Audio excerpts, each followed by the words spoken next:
우리가 계속해서 히브리서 11장을 통해서 지금 성경이 말하는 믿음의 사람들을 살펴보고 있잖아요. 오늘이 벌써 세 번째고 다음 주가 벌써 이렇게 히브리서를 저와 함께 살펴보는 건 마지막이네요. 근데 하지만 이 말씀이 다음 주에 끝나도 히브리서 이 뒷부분을 계속 차근차근 한번 묵상해 보시면서 묵상하고 읽어 보시면서 성경이 말하는 믿음이 무엇인지를 한번 곰곰이 정리해 보고 또 묵상해 보는 것도 묵상해 보시면은 더 도움이 되실 것 같습니다. 오늘은 우리가 이제 그 두 번째 인물로 에녹에 대해서 좀 이야기하려고 하는데요. 오늘 에녹에 대한 이 성경의 설명이 독특한 이유 중에 하나는 성경이 그가 믿음으로 어떤 행동을 했는지가 아니라 믿음으로 에녹에게 지금 어떤 일이 일어났는지를 얘기하고 있다는 거예요. 근데 우리가 지난주에 살펴본 그 아벨부터 앞으로 살펴볼 사람들을 쭉 보면은 이 사람들은 믿음으로 무엇인가를 행합니다.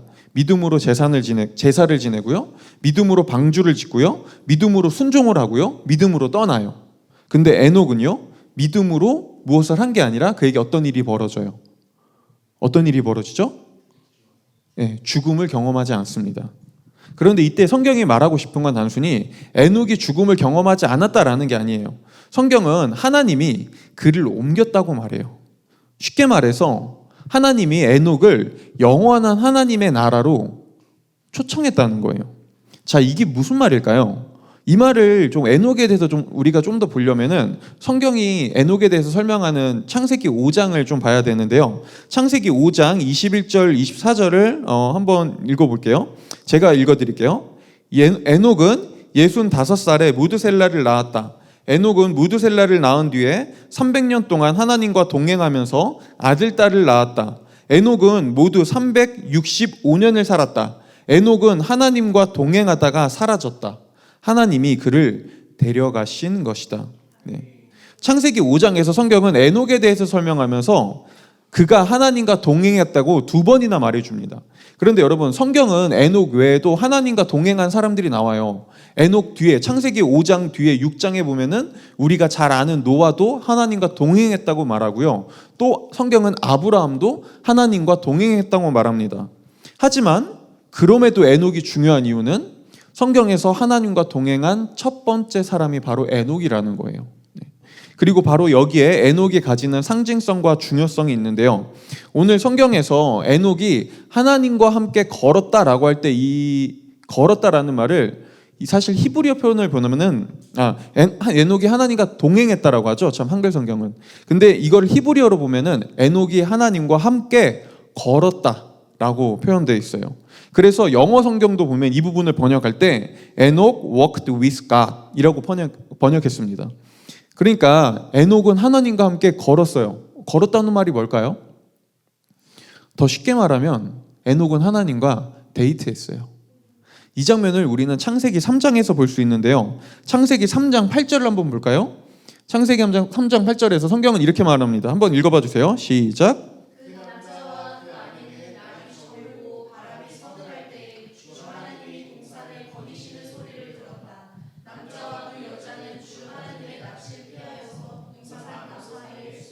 네, 먼저 창세기 3장 8절은 하나님이 동산에 내려와 동산에 거니셨다고 말합니다. 근데 이거는 히브리어 표현을 보면 히브리어 단어를 이건 동사는 반복적 동사예요.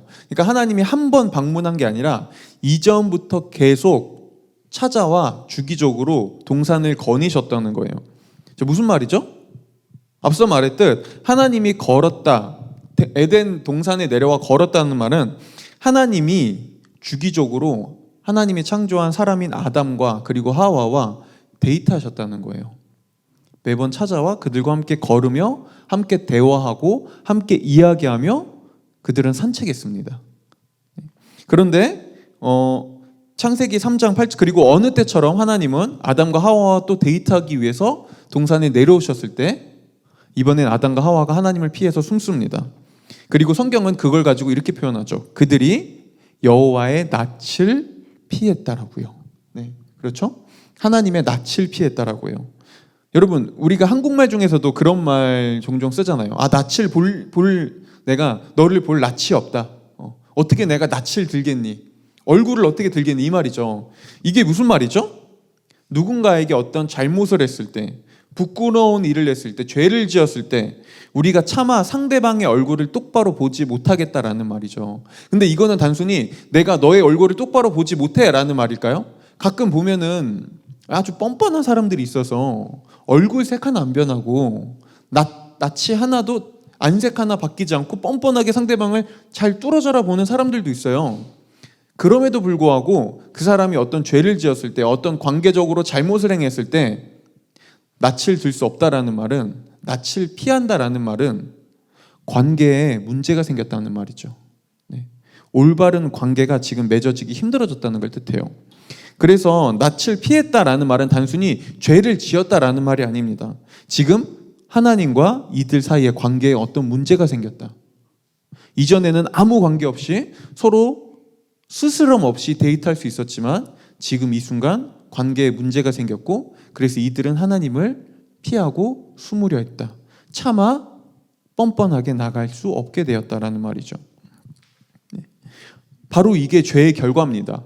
죄는 매일 밤 하나님과 친밀하게 데이트하고 산책하며 대화하고 좋은 시간을 보냈던 이 동행을 불가능하게 만들었어요. 죄로 인해 하나님과 인간의 관계가 깨진 것이죠.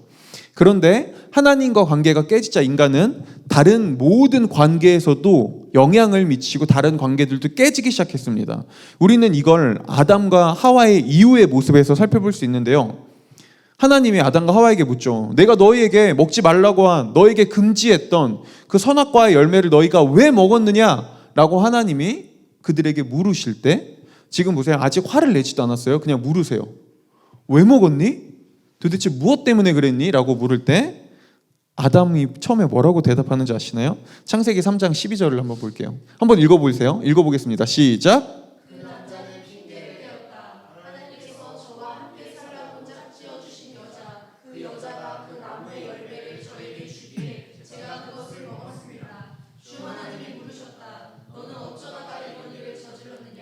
여자도 핑계를 대었다. 뱀이 저를 깨어서 먹었습니다. 보세요. 지금 아담에게 하나님이 너 이걸 왜 먹었니? 라고 물을 때 아담이 뭐라고 얘기하죠? 하와가 저한테 먹으라고 했어요. 하와가 시켰어요. 라고 하죠. 자, 그러자 이번에 하나님께서 하와에게 묻습니다. 너는 어찌하여 이렇게 하느냐? 라고 하니까 하와가 뭐라고 하죠? 뱀이 시켰습니다. 뱀이 저를 그렇게 꼬셨습니다. 라고 얘기하죠.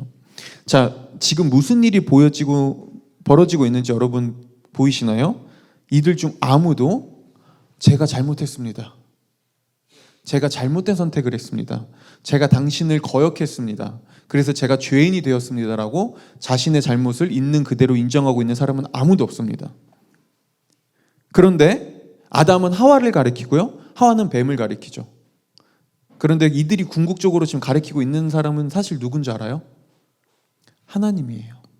이들은 아담은 이렇게 얘기하죠. 당신이 저에게 준 여자 때문입니다. 라고 얘기하죠. 하와는 뭐라고 얘기하죠? 뱀 때문입니다. 하나님 왜 당신이 동산에 뱀을 허락하셨나요? 라고 얘기하고 있는 거예요.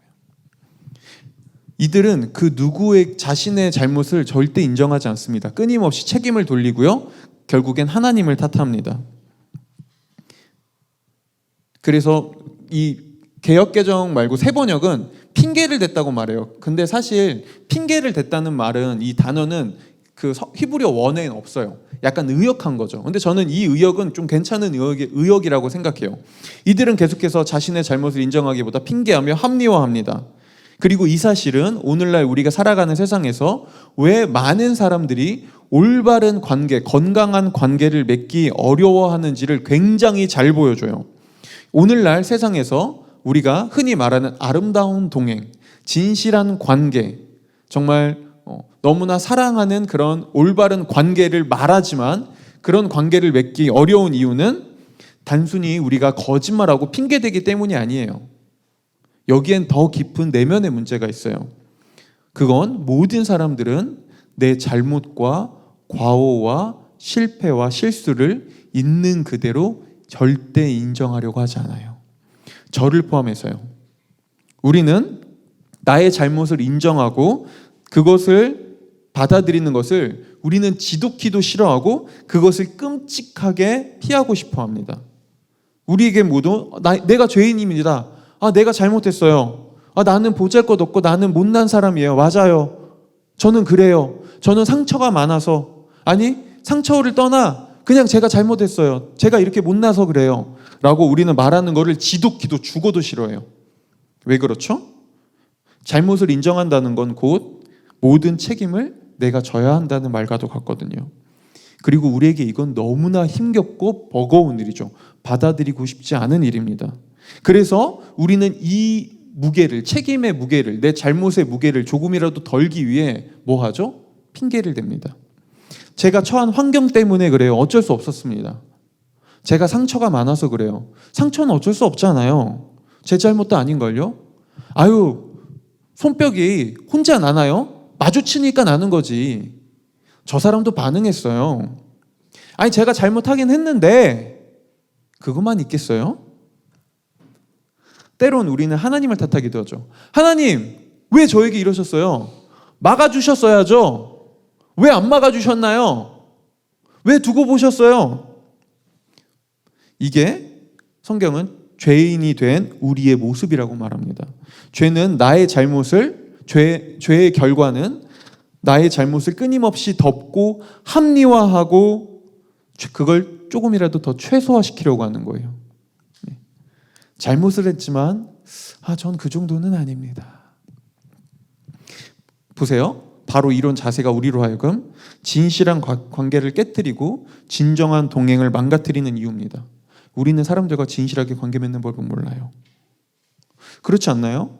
여러분, 왜 우리는 이렇게 다른 누군가와 건강하게 올바른 관계를 맺기가 왜 이렇게 힘들까요? 왜 우리는 수없이 사람들에게 상처받고 아파하고, 때로는 우리도 그래서 자기 방어적으로 더 나를 숨기거나, 아니면 나도 상처받지 않기 위해 때로는 나도 더 심하게 상처 주고 때로는 지지 않으려고 할까요? 왜 그래서 사람들은 인생에 진정한 친구 한 명만 있어도 그걸로 성공한 인생이야 라고 말할 거예요. 이 말은 그만큼 우리가 살아가는 세상에서 진실한 관계를 맺고 누군가와 진실하게 동행한다는 것이 정말로 어렵다는 사실을 너무나 잘 보여줍니다. 저도 그래요. 저도 아내가 가끔 저에게 이거 왜 이랬어? 라고 하면은 미안해 라는, 우리는 정말 놀랍지 않아요? 우리는 그 한 번도 어떤 내가 실수를 하거나 잘못을 했을 때 한 번도 이거 왜 이래? 라고 했을 때 하면서 있잖아 라는 말이 먼저 나와요. 심지어 어떤 때는 내가 잘못한 건데 제 아내를 탓하기도 하죠. 그거 당신이 그랬잖아. 아니 이게 내가 이유가 있어. 핑계대죠. 놀랍지 않아요? 누가 가르쳐주지 않아도 어린아이들도 내 잘못을 있는 그대로 인정하는 걸 그렇게 싫어합니다. 여러분, 근데 나와의 관계는 어떤 것 같아요? 우린 나와 동행 잘하나요? 우리는 나로 살아가면서 인생에서 가장 첫 동반자는 나예요. 나라는 존재와 걸어가면서 나와 잘 동행하지 못해요. 나와 잘 관계를 맺지를 못합니다. 그래서 끊임없이 내가 나에게 상처 주고, 내가 나를 몰라서 헤매고, 내가 나를 어떻게 잘 인도해야 될지 모르죠. 그래서 나를 잘 받아들여 주지 못합니다. 나로 살아가면서 내가 왜 이러지? 할 때가 있고요. 나는 어떻게 살아야 되지? 할 때가 있습니다. 그렇지 않나요? 아니, 우리는 나와도 잘 동행하는 법을 잃어버렸어요. 그런데 나와 잘 동행하지 못하는 사람이 다른 사람과, 그리고 우리가 살아가는 세상과는 잘 동행할 수 있을까요? 불가능하죠. 도대체 뭐가 문제일까요? 뭐가 문제이길래 우리는 이렇게 나와도 동행하기 힘들고, 다른 주변의 이웃과도 동행하기 힘들고, 그리고 세상 속에서 동행하는 것이 이렇게 어려운 일이 되었을까요? 성경은 그 이유가 우리가 죄로 인해 하나님과 동행이 깨지자, 그분과 더 이상 함께 걸을 수 없게 되자, 우리가 사랑하는 연인, 부모, 자녀, 나와의 관계, 주변 직장 동료, 친구들과의 관계, 모든 곳에서 조금씩 관계가 깨지고 동행에 문제가 생겼다고 말합니다. 우리는 진실하고 진정하게 동행하는 법을 잃어버렸어요. 그런데 여기서 우리는 이렇게 생각해 볼 수 있죠. 도대체 열매 하나 따먹은 게 그렇게까지 잘못한 일인가? 도대체 열매 하나 먹은 게 이렇게까지 심각한 일인가? 네.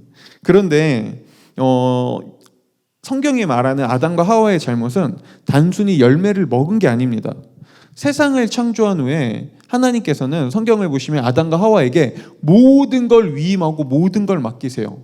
그들에게 말해요. 너희가 생육하고 번성하고 땅에 있는 모든 만물을 다 다스려라라고 말해요. 이 말은 무슨 말이죠? 너희가 나처럼 나의 모든 권한과 나의 자격을 너에게 줄 테니 세상을 너희가 다스려라. 너희가 나에게 위임받은 왕이다 라고 한 거예요. 하지만 하나님은 딱 하나만 약속합니다. 동산 중앙에 있는 열매만, 그것만 먹지 말거라 라고요. 보세요. 하나님은 먹지 말라고 했어요. 만지지 말라고 안 했어요. 아담과 하와는 그걸 가지고 만지고 놀 수 있었습니다. 던지고 놀 수 있었어요. 야구놀이 할 수 있었어요. 캐치볼 할 수 있었다고요. 선악과를 따서 캐치볼 할 수 있었어요. 먹지만 않으면 됐어요. 모든 게 허용됐습니다. 그런데 이들은 에덴 동산에 있는 선악과를 먹으며 이렇게 말하죠. 하나님, 제가 이렇게 모든 걸 다 할 수 있는데 왜 당신의 말을 굳이 다 따라야만 합니까? 얼마든지 제 선택에 따라 달라질 수 있는 것 아닙니까? 저는 하나님이 저의 좋은 조언자가 되기를 원하지만 제 주인이 되는 것까지는 인정할 수 없습니다. 당신의 말이 합당할 수는 있습니다. 하지만 만약 그게 제 마음에 들지 않는다면 저는 그걸 거부할 권리도 저에게 있습니다. 모든 선택과 권한은 결국엔 제가 가질 것입니다.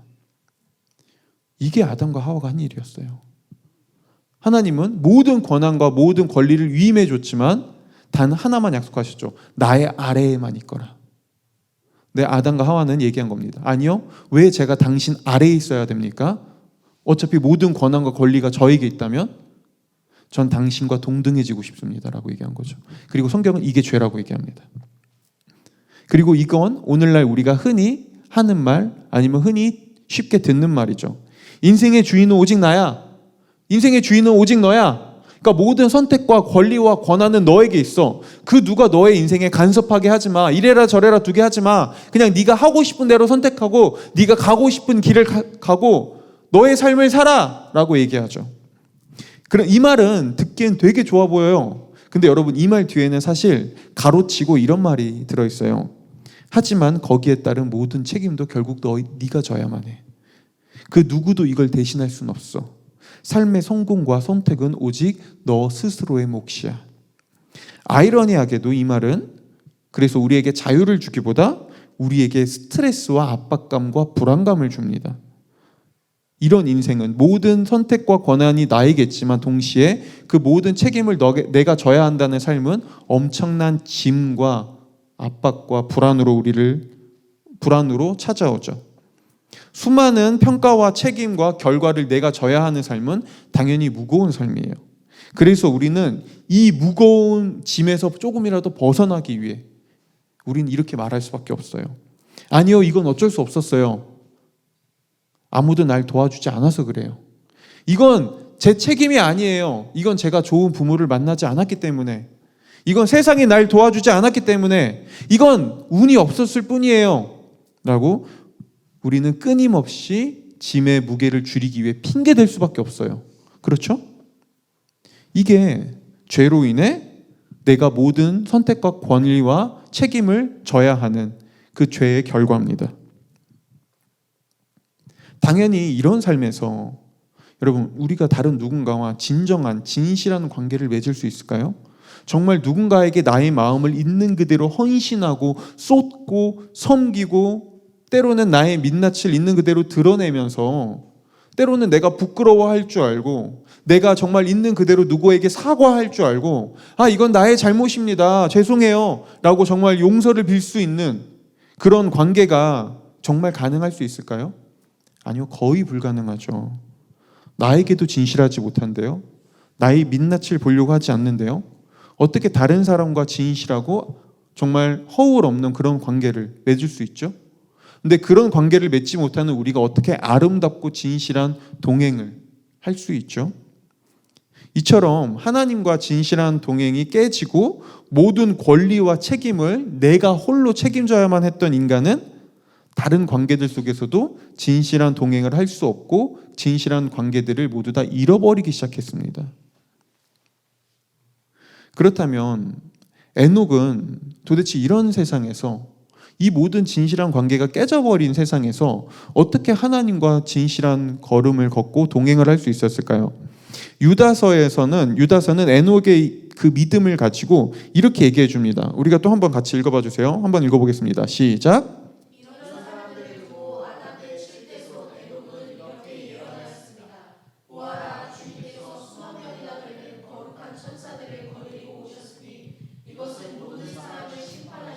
모든 불경건한 자들이 저지른 온갖 불경건한 행실과 또 불경건한 죄인들이 주님을 거슬러서 말한 모든 거친 말을 들추어내서 그들을 단죄하려는 것이다. 아멘. 보세요. 유다서에서 에녹의 믿음을 얘기하면서 그가 무엇을 믿었다고 얘기하죠? 그는 심판을 믿었다고 얘기합니다. 에녹은 심판을 믿었어요. 하지만 그는 이런 심판을 믿었죠.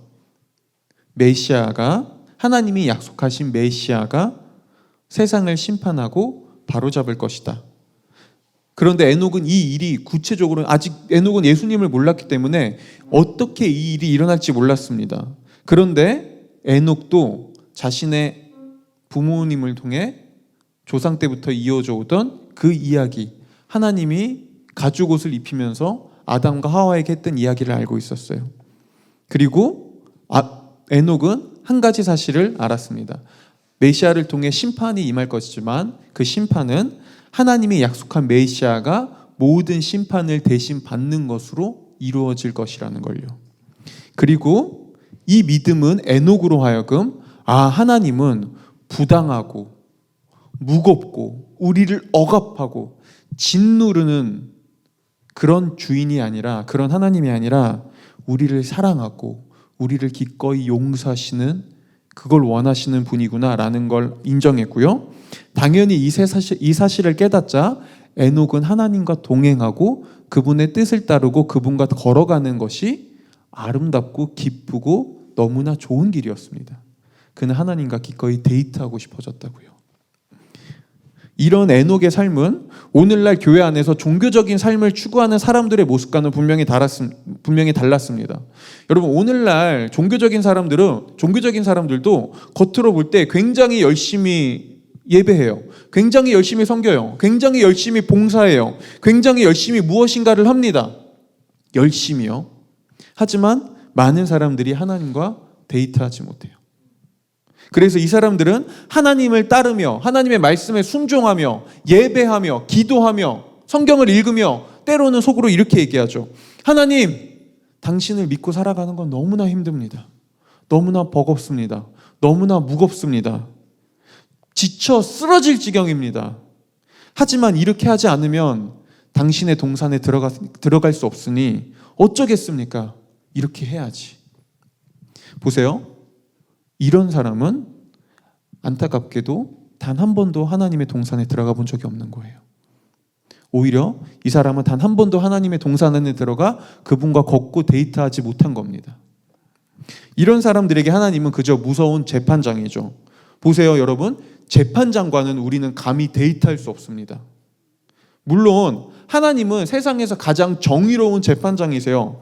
하지만 하나님과 우리가 데이트하고 하나님과 함께 동행하기 위해 우리한테 필요한 건 재판장의 하나님이 아니라 또 다른 하나님이에요. 그리고 성경은 또 다른 하나님의 모습을 두고 우리에게 이렇게 말하죠. 고린도후서 5장 21절에서요. 제가 읽어드릴게요.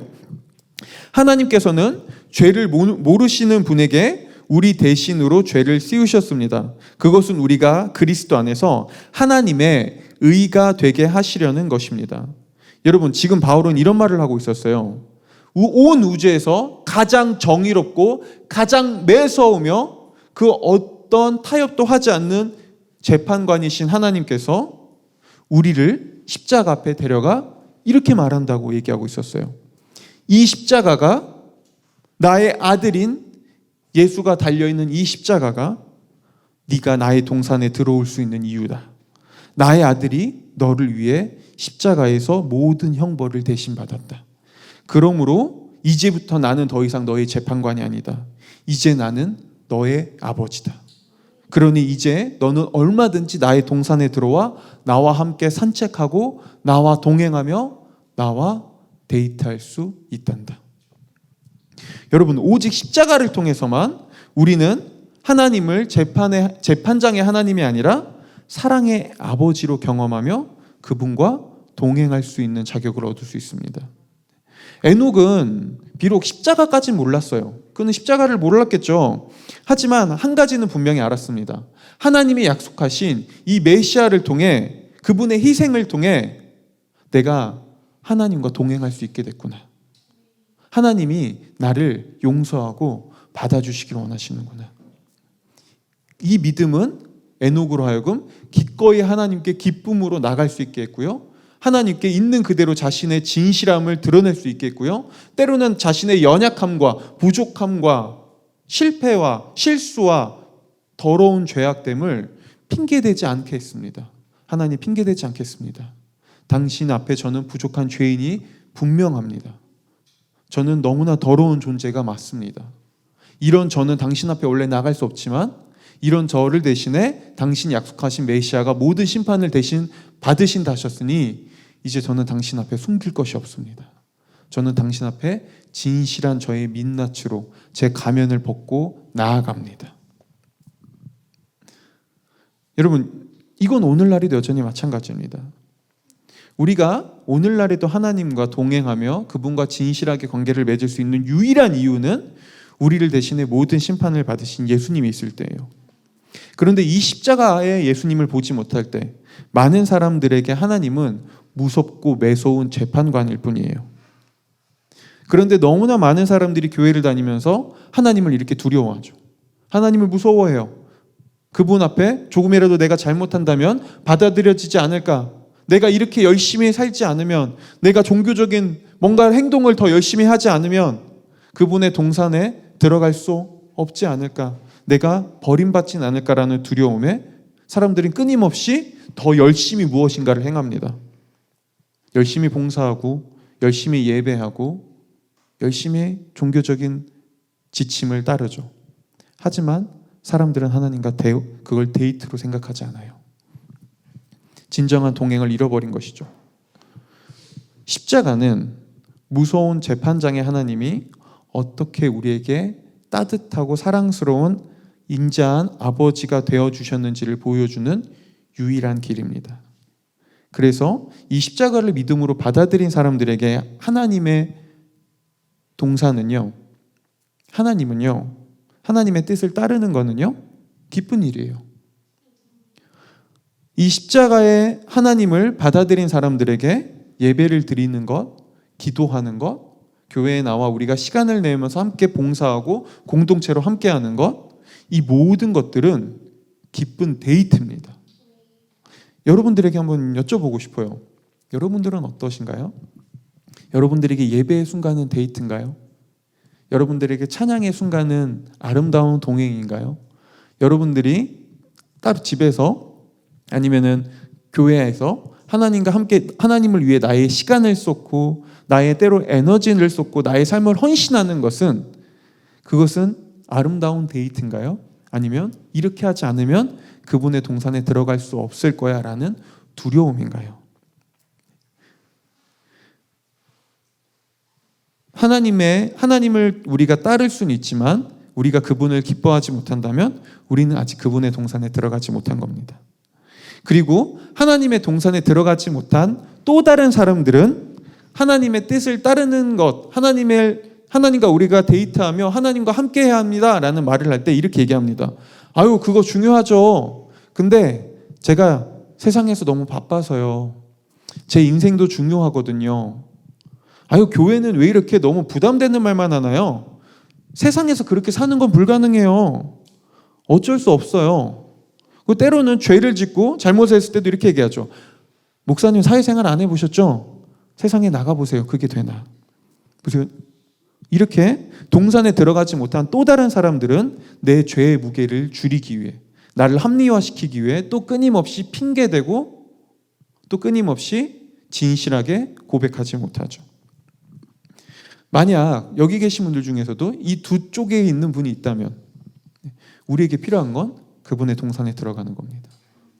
종교적이라고 신앙생활 열심히 한다고 하나님의 동산에 들어가 있는 건 아닐 수 있습니다. 동시에 교회를 다니지만 내가 여전히 세상의 모습으로 살아가는 사람도 동산에 들어가 있지 못합니다.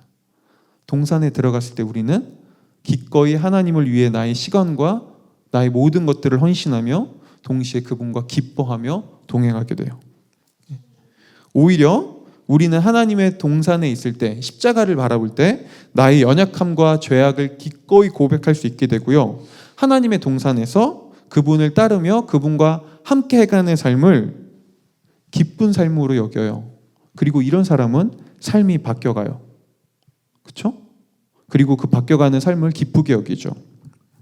하나님을 따르지만 그것이 더 이상 억지가 아니고요. 버거운 일이 아니고 아름다운 데이트고요. 때론 실수하고 그 속에서 넘어지지만 또 나의 죄를 볼 때가 있지만 그걸 더 이상 그것 때문에 스스로를 비난하거나 비하하거나 큰 자책감에 빠지지도 않습니다. 그래서 그거를 감추고 핑계하고 합리화하려고 하지도 않습니다. 왜냐하면 이런 나를 있는 그대로 받아주고 인정하고 사랑해준 하나님이 있거든요. 그 하나님 앞에 그냥 있는 그대로 나가는 거죠. 더러우면 그대로요. 그리고 그때 나를 용서하신 하나님의 놀라운 사랑을 경험하는 것이죠. 이 두 가지가 있을 때 사람은 비로소 변하고 성숙해가요. 억지로가 아니라 그냥 내가 이렇게 하지 않으면 안 될 것 같아서가 아니라 그분의 사랑을 누리며 그분과 데이트할 때 사람은 변하고 성숙해가고 나를 용서하는 법을 배우고 나를 용서하는 법을 배울 때 사람들은 다른 사람도 용납하고 받아주며 용서하는 법을 배웁니다. 보세요. 이때 진실한 동행이 시작돼요. 이때 진실한 관계가 맺어지기 시작돼요. 그리고 교회는 이걸 가능하게 하는 곳입니다. 이 관계를 연습하는 곳이 교회예요. 왜냐하면 세상에선 이런 동행이 불완전하거든요. 왜 그런 줄 아세요? 세상에선 내가 진실한 모습을 꺼내잖아요. 진실하게 동행하잖아요.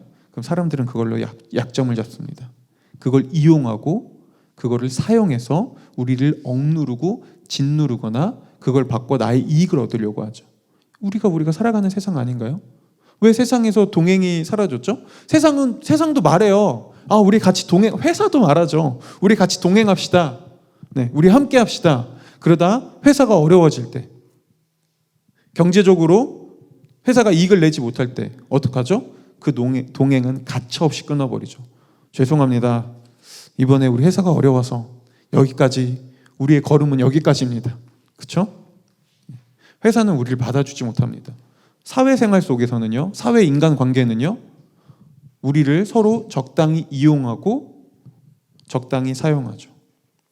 친구들과도 관계를 맺지만 때로는 정말 진실한 동행인 것처럼 여겼던 사람들 사이에서도 때로는 배신당할 때가 있고 때로는 내가 온전히 받아들여지지 않는다고 여겨질 때가 있어서 우리는 있는 그대로 말하지 못하죠. 때로는 나는 용서했지만 사람들은 그 용서를 이용하죠. 하지만 교회는요, 교회는 적어도 이런 고백들을 하는 곳이 이런 고백을 하는 사람들이 있는 곳이거든요. 저도 연약한 죄인이고 당신도 연약한 죄인입니다. 우리는 동일합니다. 저도 하나님의 은혜로 용서받았고 당신도 하나님의 은혜로 용서받았습니다. 우리는 동일합니다. 제가 하나님께 받아들여졌듯이 당신도 하나님께 받아들여졌습니다.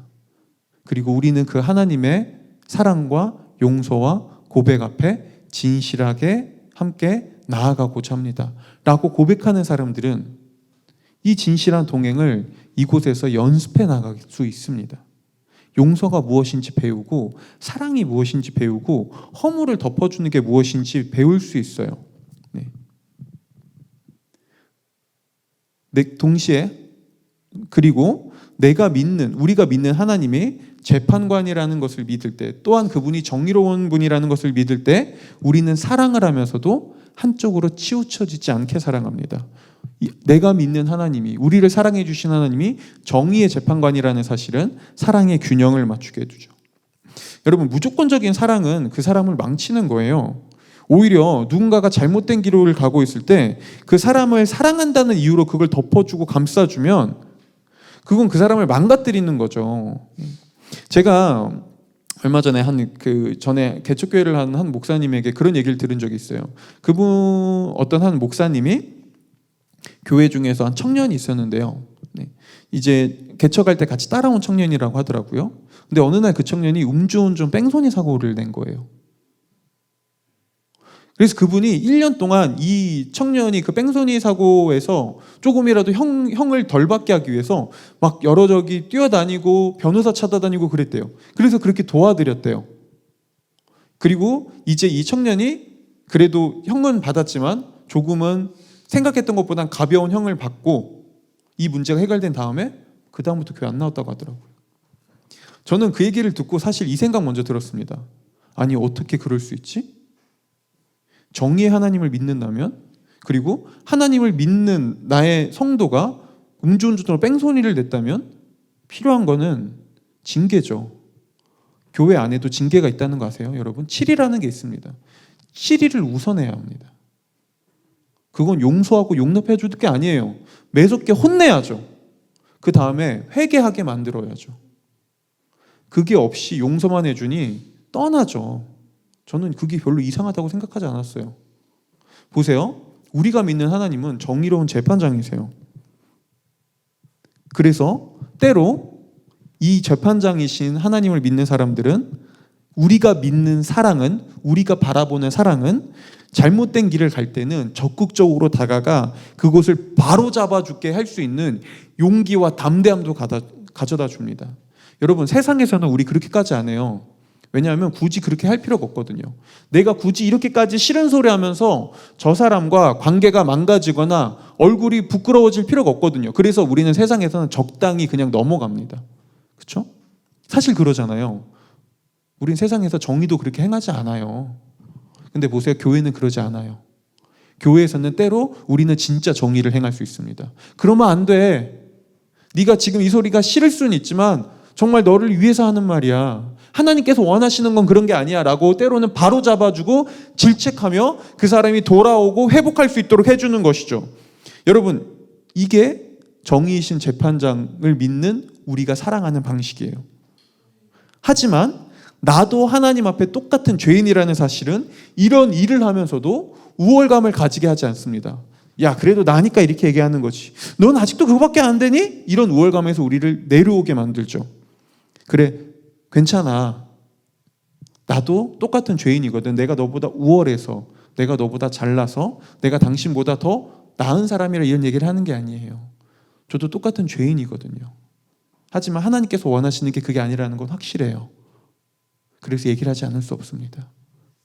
저도 똑같이 그 과정 속에서 성장해 가고 있는 중입니다. 우리 함께 합시다 라고 얘기할 수 있는 것이죠. 보세요. 이런 관계 안에서 우리는 건강한 균형을 찾아가고요. 사랑하는 법이 무엇인지를 배워갑니다. 또 이런 관계가 있을 때 우리는 그 안에서 갈등을 극복하는 법을 배워나가기 시작하죠. 너도 나도 하나님의 자녀라는 사실 앞에서 우리는 나만 소중한 것이 아니라 상대방도 소중하다는 것을 인정하게 되고요. 이전까지는 내가 소중했을 때는 나만 소중했기에 내 허물만 덮고 나만 내가 원하는 방식으로 굳이 내가 손해보고 나의 민낯을 드러내고 내가 굳이 나의 잘못을 고백하면서 나 부끄러워할 일이 생기지 않도록 적당히 핑계대고 덮고 그냥 때로는 다른 사람을 탓하며 살아갔다면 이제는 우리는 진실하게 나의 모습을 드러내면서 갈등 속에서 죄송합니다. 이건 저의 잘못입니다. 핑계대지 않겠습니다. 이건 분명히 제가 잘못했어요. 저 때문에 상처받았겠군요. 저 때문에 아파하셨겠군요. 정말 진실로 제가 정말 사과해요. 서로가 서로에게 얘기한다면요. 여기서 우리는 갈등을 극복하는 법을 배워나가죠. 그리고 이곳에서 진실한 관계가 쌓여나가죠. 여러분, 이게 하나님과 진실하게 관계가 회복된 사람들이 세상 속에서도 그리고 교회 안에서도 진실한 관계를 경험하고 회복해 가는 방식이에요. 그런데 우리는 이 모든 이야기를 듣고 마지막으로 이런 질문을 그래도 할 수 있어요. 그런데 세상에 보면은 종종 하나님 믿지 않아도 정말 착해서 좋은 관계를, 좋은 친구 관계를 정말 있는 그대로 너무 나보다 어떤 그리스도인들보다 더 착하게 사람들과 관계를 맺고 때로는 있는 거를 다 내어주면서까지 헌신하면서 그렇게 좋은 관계를 맺는 사람들이 있던데요. 그렇게 배려와 실천을 하는, 종교가 없어도 그렇게 하는 착한 사람들이 있던데요. 네, 여러분, 그런 사람들이 있어요. 분명히 존재해요. 그런데 그 사람들에게 마지막 장애물이 있습니다. 그건 바로 죽음이에요. 여러분, 오히려 관계가 깊고 좋을수록 죽음은 그걸 더욱더 혹독하게 망가뜨립니다. 굳이 교회를 다니지 않아도 훨씬 더 부부 사이가 좋고 정말 진실하게 사랑하는 연인들이 있어요. 보세요. 그럴수록 죽음은 그 모든 걸 송두리 째앗아갑니다. 그 사람의 삶을 완전히 무너뜨리고 관계를 완전히 망가뜨리죠. 그런데 오늘 성경은 무엇을 말하죠? 하나님과 동행한 관계를, 하나님과 동행했던 에녹은 죽음을 경험하지 않았다고 말해요. 성경은 죽음이 단순히 육체의 숨이 멎는 거라고 말하지 않아요. 성경이 말하는 죽음은 영원한 관계의 끊어짐이에요. 우리가 사랑했던, 우리가 아꼈던, 우리가 진실하게 정말 모든 걸 바쳤던 모든 관계가 끊어지는 거예요. 영원히요. 다시 만날 수 없는 것이죠. 이게 하나님과 동행을 잃어버린 죄인들에게 찾아온 죽음의 결과입니다. 이 죽음은 모든 관계를 송두리째 망가뜨리고요. 모든 관계를 다 부셔버립니다. 그런데 성경은 말하죠. 에녹의 이야기를 통해 영원한 하나님과 관계가 회복되고 그분과 동행하기 시작한 사람들은 죽음을 경험하지 않는다고요. 영원한 생명으로 옮겨간다고요. 여러분, 하나님 안에서 완전한 동행과 진실로 건강한 관계가 존재할 수 있는 이유가 바로 여기에 있습니다. 우리가 아무리 세상에서 좋은 관계를 맺어도 죽음 앞에선 결국 무용지물이에요. 그러나 우리가 하나님과 동행할 때 죽음은 더 이상 우리의 관계를 앗아가지 못합니다. 오히려 죽음은 영원한 관계로 들어가는 하나의 관문일 뿐이죠. 그리고 이 하나님과 동행할 때 우리는 그분의 나라에서 우리가 사랑했던 사람들과 다시 만나 그때 영원한 그리고 진실한 모든 관계를 더 기쁘게 누릴 거예요. 교회는 그 동행을 잠시 경험하는 체험판입니다. 바로 이게 하나님과의 관계 회복이 우리의 그리고 다른 여러 관계들과의 동행을 회복하는 방식이고 이유예요. 여러분들에게 묻고 싶습니다. 여기 계신 성도 여러분들께서는 이렇게 영원히 사라지지 않고 아름답게 빛날 수 있는 그런 관계가 있으신가요?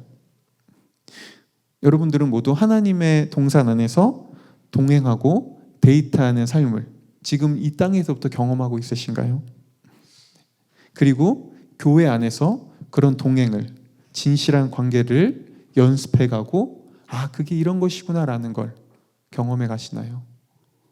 때로는 핑계댈 것 없이, 나를 포장할 것 없이 나의 연약함을 내어놓고 있는 그대로 사죄하며 있는 그대로 나를 받아주고 또 내가 받아주는 그런 관계를 경험하고 있으신가요? 여러분, 하나님과 동행하신다면, 그리고 하나님이 우리에게 어떻게 동행을 허락하셨는지를 알면 우리도 그 일을 행할 수 있습니다. 우리가 먼저 그 일을 경험해 가길 원합니다.